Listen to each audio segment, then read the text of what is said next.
Bismillahirrahmanirrahim. Assalamualaikum warahmatullahi wabarakatuh. Baik, di sini saya akan melanjutkan tentang materi tren penelitian hukum ekonomi syariah dalam 5 tahun terakhir. Nah, di tahun 2018 ini cukup banyak atau beberapa penelitian yang mengangkat tema e-money atau electronic money. Untuk selanjutnya, salah satu contoh penelitian tentang e-money yang berjudul e-money, uang elektronik dalam perspektif hukum syariah. Di sini rumusan masalahnya yaitu bagaimana penggunaan e-money, uang elektronik dalam perspektif hukum syariah.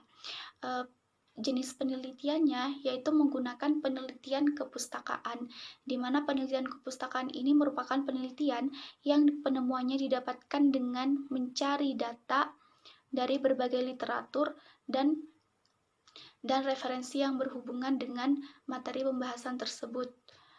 Selanjutnya untuk pendekatan penelitian yaitu menggunakan pendekatan penelitian normatif.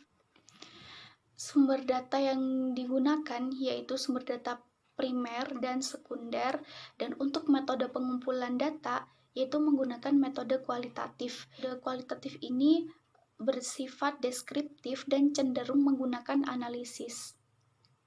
Untuk teknik pengumpulan data dalam penelitian ini yaitu dengan melakukan penelitian terhadap berbagai literatur yang dilakukan untuk mencari konsep yang ada relevansinya dengan topik pembahasan. Ini dapat dikaji melalui buku-buku, jurnal-jurnal, majalah, serta pendapat para ahli secara tidak langsung. Dan penelitian ini menggunakan teknik analisis deskriptif, yaitu dengan cara memaparkan data yang telah terkumpul dan tersusun secara sistematis. Saya akan menjelaskan tentang tren HES ya pada tahun 2020 ya, pada awal hingga akhir 2020 kita bisa menemukan banyak permasalahan pada sektor ekonomi, khususnya dalam perekonomian syariah, sehingga semakin banyak kalangan pakar maupun intelektual melakukan banyak penelitian agar keadaan yang seperti ini bisa stabil dengan melakukan penelitian, mengembangkan teori-teori atau saran-saran untuk perekonomian di negara Indonesia khususnya ya pada bidang syariah. Tentang penelitian HES ini pada tahun 2020, pertama ada pandemi COVID-19, tantangan ekonomi dan bisnis. Ini sudah dirujuk sebanyak 17 kali ya, yang melakukan penelitian bagaimana menghadapi dampak COVID-19 ini dalam rumusan masalahnya. Kemudian ada dari jurnal yang lain, ada menakar dampak fenomena pandemi COVID-19 terhadap perbankan syariah. Ini sudah juga dirujuk sebanyak 6 kali, yang berfokus pada strategi operasional yang dilakukan perbankan syariah dalam menjalankan fungsinya sebagai perbankan yang berbasis syariah ya. Juga dampak pandemi terhadap perbankan syariah.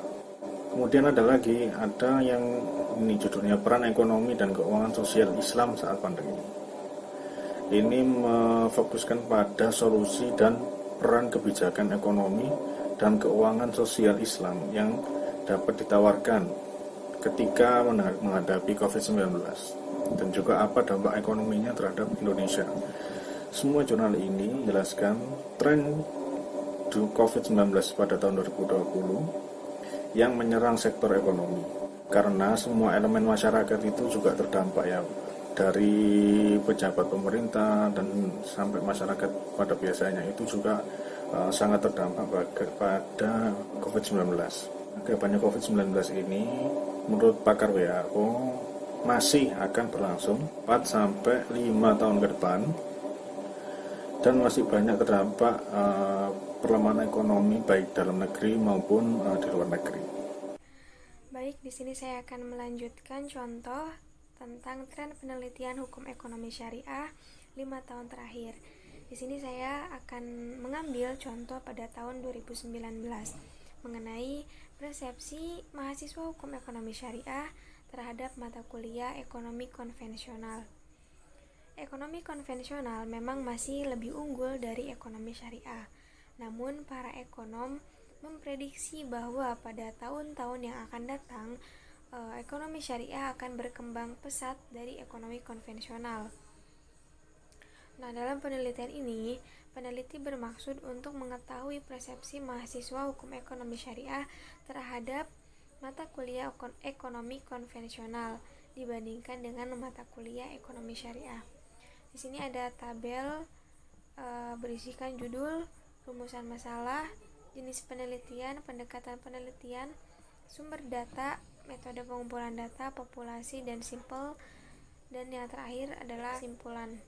Saya mengambil judul persepsi mahasiswa hukum ekonomi syariah terhadap mata kuliah ekonomi konvensional. Rumusan masalahnya yang pertama, bagaimana persepsi dan pandangan mahasiswa hukum ekonomi syariah terhadap relevansi bidang ilmu ekonomi konvensional. Yang kedua, seberapa besar persepsi mahasiswa hukum ekonomi syariah mempengaruhi tingkat keberhasilan dalam mempelajari mata kuliah ekonomi konvensional. Jenis penelitian ini menggunakan jenis penelitian kuantitatif. Kemudian pendekatannya juga menggunakan pendekatan kuantitatif. Kemudian ada sumber data. Yang pertama, sumber data primer. Di sini penelitian ini merupakan data informasi yang diperoleh dari pengamatan langsung kepada mahasiswa hukum ekonomi syariah yang menjadi objek penelitian. Kemudian sumber data yang kedua itu sumber data sekunder, yang mana data yang diambil tidak secara langsung atau data yang diambil melainkan dari buku-buku, jurnal, atau laporan ilmiah lainnya. Kemudian ada metode pengumpulan data. Yang pertama, penelitian ini menggunakan metode pengumpulan data. Yang pertama observasi, yang kedua kuesioner. Kemudian populasi dan sampel. Populasi ini target tujuan penelitian, yaitu mahasiswa hukum ekonomi syariah IAIN Tulungagung. Kemudian sampelnya ini ditujukan kepada mahasiswa hukum ekonomi syariah IAIN Tulungagung yang sedang mengambil mata kuliah ekonomi konvensional. Nah, kemudian kesimpulannya, berdasarkan penelitian yang dilakukan terhadap mahasiswa hukum ekonomi syariah mengenai persepsi mereka terhadap mata kuliah ekonomi konvensional, dapat disimpulkan beberapa hal. Yang pertama itu, responden memiliki persepsi yang positif tentang pentingnya mempelajari ekonomi konvensional dan referensinya dengan peningkatan wawasan di bidang keilmuan ekonomi konvensional. Responden percaya bahwa ekonomi konvensional dapat membuat peluang kemudahan dan kelancaran dalam menjalani karir nantinya sebagai penegak hukum. Di sini saya akan menjelaskan sedikit tentang skripsi yang berjudul Inkonsistensi Harga Secara Sepihak dalam Jual Beli Sayuran di Desa Batursari, Sirambok. Di sini peneliti menggunakan rumusan masalah. Yang pertama, bagaimana praktek inkonsistensi harga secara sepihak dalam jual beli sayuran di Desa Batursari, Sirambok, Brebes. Dan yang kedua, menggunakan praktek inkonsistensi harga secara sepihak berdasarkan hukum Islam dan KUH Perdata. Di sini peneliti menggunakan jenis penelitian empiris dan menggunakan dua pendekatan, yaitu pendekatan yuridis sosiologis dan pendekatan sosiplegal. Peneliti menggunakan sumber data primer dan sekunder. Sumber data primer adalah data yang empiris yang berasal dari data lapangan yang dihasilkan dari wawancara. Data sekundernya data-data yang diperoleh dari dokumen, dari buku-buku sebagai data pelengkap sumber data primer. Dan selanjutnya metode pengumpulan. Di sini peneliti menggunakan dua metode pengumpulan. Yang pertama studi dokumen, yang kedua wawancara. Metode pengolahan data di sini peneliti menggunakan yang pertama metode editing. Yang kedua, menggunakan klasifikasi. Data yang telah diediting selanjutnya diklasifikasi sesuai dengan tema dan rumusan masalah. Yang ketiga, verifikasi. Data yang telah melalui tahap editing selanjutnya diklasifikasikan sesuai dengan tema dan rumusan masalah. Ini yang keempat, ada analisis data. Langkah selanjutnya yang dilakukan oleh peneliti dalam menganalisis permasalahan yang ada dengan menggunakan metode analisis deskriptif kualitatif. Yang kelima, kesimpulan.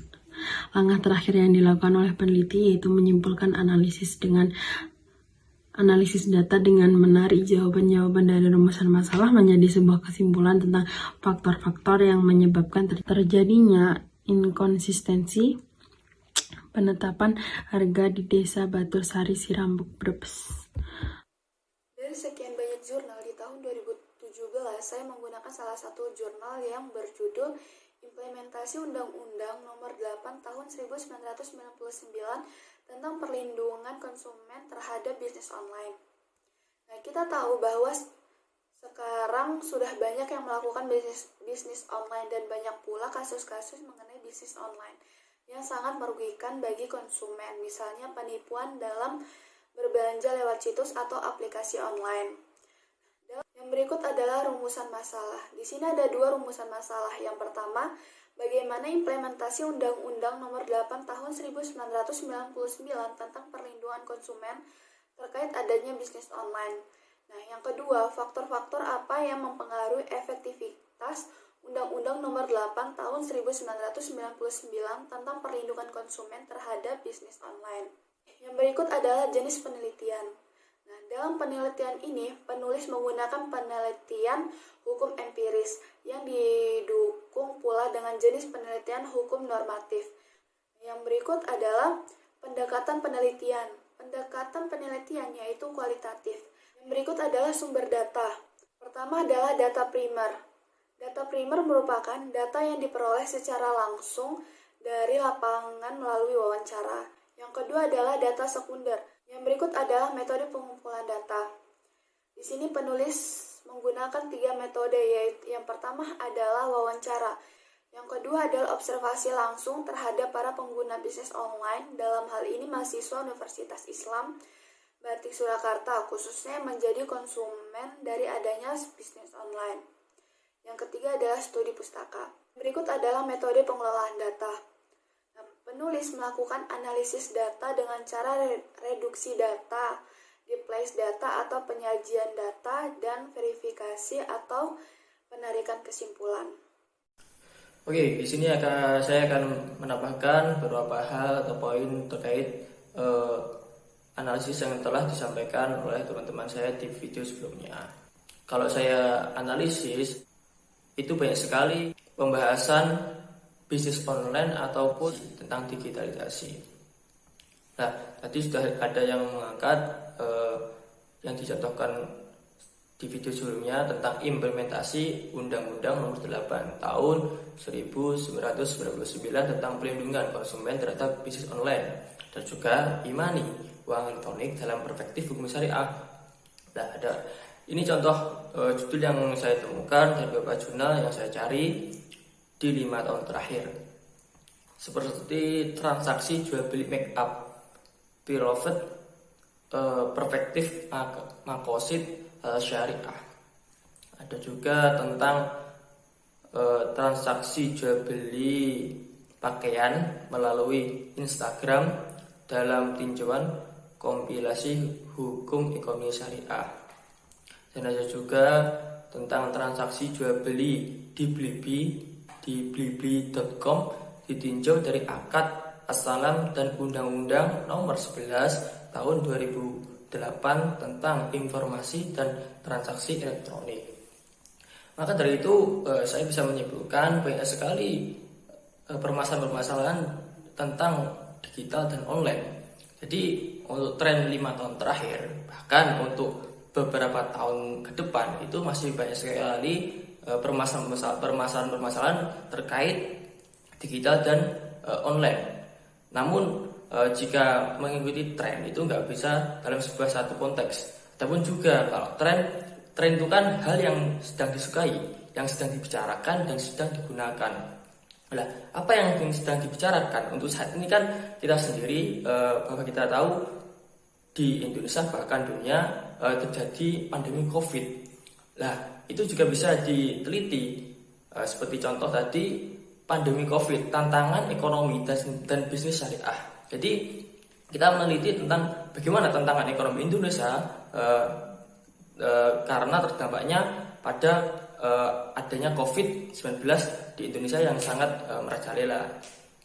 Nah, maka dari itu banyak sekali hal yang bisa kita teliti dan bahkan kita tinjau atau kita angkat untuk menjadi sebuah penelitian.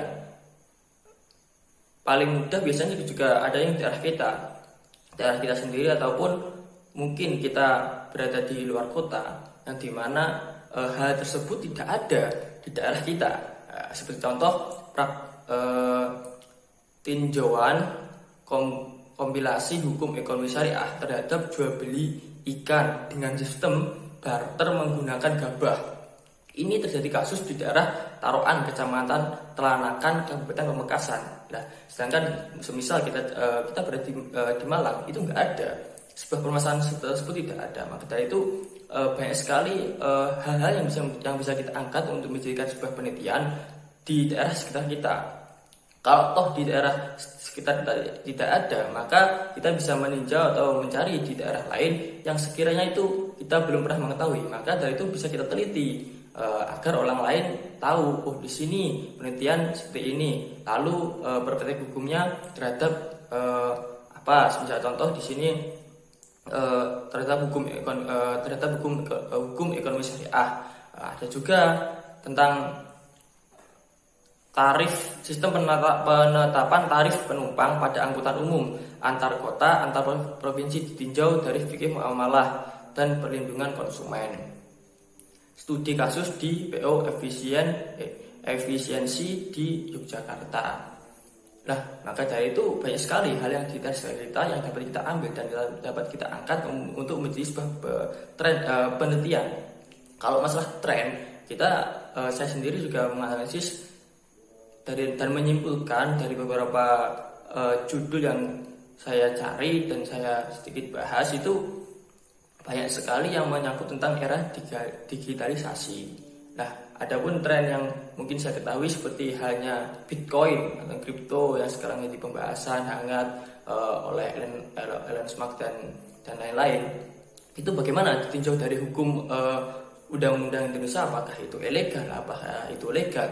Itu bisa kita tinjau dan bisa kita teliti dari perspektif hukum Indonesia ataupun hukum agama sendiri. Nah, oleh karena itu, kalau permasalahan tren, di sini saya akan menyimpulkan tren 5 tahun terakhir dan 5 tahun ke depan itu tentang digitalisasi. Digitalisasi sendiri dalamnya banyak sekali transaksi online ataupun sistem-sistem yang dapat digunakan melalui digital. Nah, oleh karena itu pokok pembahasan tren 5 tahun terakhir dari hukum ekonomi syariah yaitu tentang digitalisasi, dan ke depan masih akan menggunakan banyak sekali hal-hal yang dapat kita angkat di lingkup digital ataupun online. Perwakilan dari kelompok 7 kurang lebihnya mohon maaf. Assalamualaikum warahmatullahi wabarakatuh.